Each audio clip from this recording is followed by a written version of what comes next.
স্ত্রীর আত্মহত্যার ঘটনায় সামাজিক যোগাযোগ মাধ্যমে তীব্র সমালোচনার মুখে ছোট পর্দার অভিনেতা জাহের আলভী।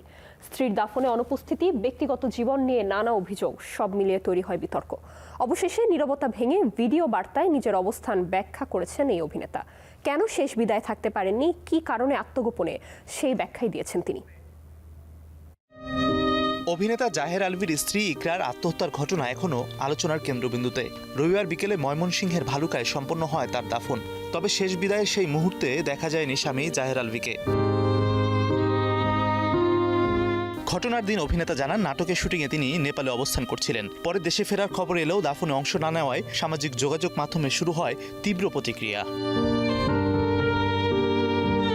অনেকেই স্ত্রীর মৃত্যুর জন্য সরাসরি আলভীকেই দায়ী করে মন্তব্য করতে থাকেন। বিতর্কের মাঝেই সোমবার রাতে নিজের ফেসবুক অ্যাকাউন্টে লাইভে আসেন অভিনেতা। সেখানে আলভী দাবি করেন, দেশে ফিরলে নিজের নিরাপত্তা নিয়ে শঙ্কা রয়েছে তার। প্রাণনাশের হুমকি পাওয়ার কারণেই প্রকাশ্যে আসতে পারছেন না বলেও জানান তিনি। আমার দেশে আসার মতো পরিস্থিতি রাখছেন? হ্যাঁ, আমি দেশে আসা মাত্রই আমার উপর মব সৃষ্টি হবে। আমি দেশে আসার মাত্রই আপনারা আমাকে টাইনা ছিঁড়ে ফেলবেন। আমার ফোনে এত এত এত থ্রেটস আমি আপনাদেরকে বলে বুঝাইতে পারবো না। আমার কাছে এমনও ইনফরমেশন আসছে যে এয়ারপোর্টের বাইরে লোক রেডি করা আছে। আমি যাওয়া মাত্রই they will gonna hit me, they will gonna kill me.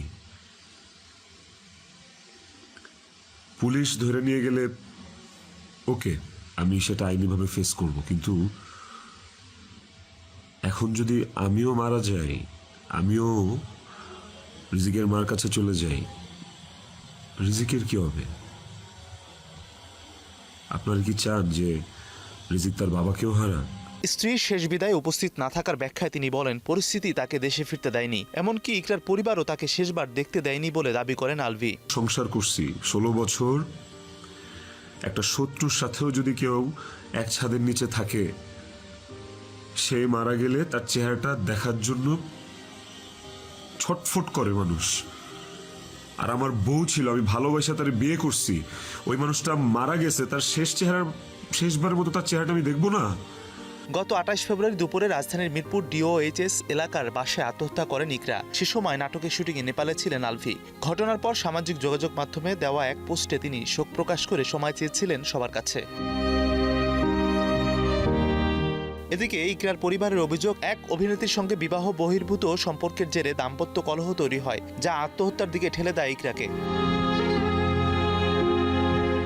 এই ঘটনায় আলভী সহ কয়েকজনের বিরুদ্ধে হত্যা মামলা দায়ের করা হয়েছে। ঘটনাটির এখন তদন্ত চলছে। সত্য উদ্ঘাটনের অপেক্ষায় দুই পরিবার সহ পুরো ছবি অঙ্গন। মাছারুল তামিম, স্টার এন্টারটেইনমেন্ট।